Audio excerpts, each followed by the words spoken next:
আমার হাতে লেগা তারপরে হাত ভেদ করে আর কি যা গেছে আমার ভাতিজার গায়ে লাগছে। হঠাৎ করে এখানে গোলাগুলি শুরু হয়। দাঁড়াইছে, ও জানলা বন্ধ করবে, এর মধ্যে একটা গুলি সোজা এখান থেকে এসে আমার ছেলের চোখ দিয়ে ঢুকে মাথার পিছু দিয়ে বের হয়ে এই যে দেয়ালের মধ্যে লাগে।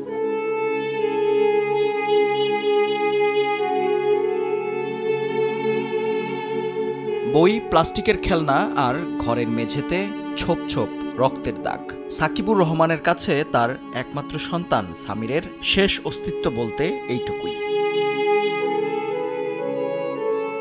মিরপুরের কাফরুল থানার বিপরীত পাশের এই ছোট্ট বাড়িতেই পরিবার নিয়ে বসবাস সাকিবের। সপ্তাহখানেক আগেও দুষ্টুমিতে যেই ঘর মাতিয়ে রাখত 11 বছরের সামির, সেই ঘর এখন নীরব। তবে এই স্তব্ধতার মাঝেও এখনো দৃশ্যমান তার কত শত স্বপ্ন।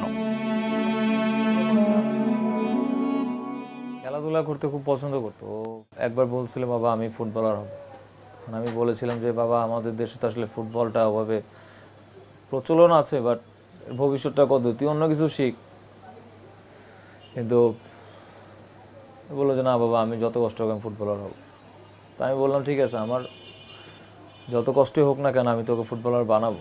নগদের কাছে সব গ্রাহকই প্রিয়, তাই তো সারা দেশে ক্যাশ আউট চার্জ সবচেয়ে কম।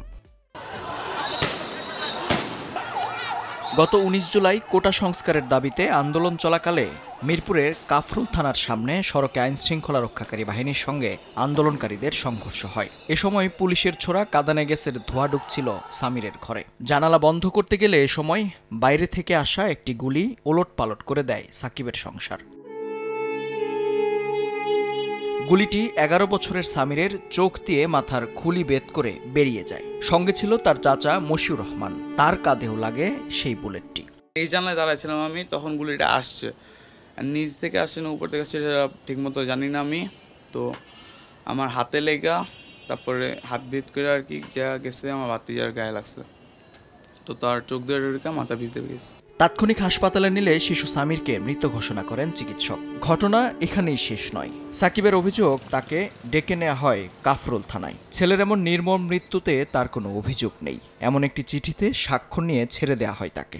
ওসি স্যার ডিউটি অফিসারের সাথে ফোনে কথা বললেন, বলার পর ওনারা একটা টাইপিং একটা প্রিন্ট করাইয়া কাগজ বের করলেন, যেখানে আমি পড়লাম, লেখা ছিল যে আমি আপাতত এ বিষয়ে কোনো অভিযোগ করছি না, আমার ছেলের লাশ দাফন করানোর জন্য আমি নিয়ে যাব আর কি সজ্ঞানে।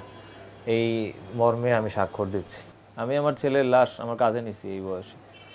এইটা একমাত্র তারাই বুঝবে যারা তাদের সন্তান, তাদের আপনজন হারাইছে। নানাবাড়ি আশুলিয়ায় একমাত্র সন্তানকে দাফন করে মা ফারিয়া ইবনাত সেখানেই রয়ে গেছেন। এ ঘটনার তদন্ত করে দৃষ্টান্তমূলক শাস্তির দাবি এলাকাবাসীর।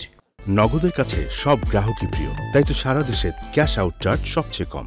কারোর জন্য এরকম কার মায়ের বুক খালি না করে, এটা আমরা চাই না। যে ঘটনাটা ঘটাইছে তাদেরকে আইনের আওতায় যেন তাড়াতাড়ি আনা হয়। একটা নিরীহ লোক মারা গেছে, সুস্থ তদন্ত আমরা চাই, বিচার আমরা সবাই চাই। আর যেন কারো পরিবারে এমন মৃত্যু না হয়। সন্তানকে হারিয়ে এটাই এখন চাওয়া নিহত সামিরের বাবার। আমরা যদি ঘরে সেফ না থাকতে পারি, কোথায় সেফ থাকবো? মেহেদী হাসান, সময় সংবাদ, ঢাকা।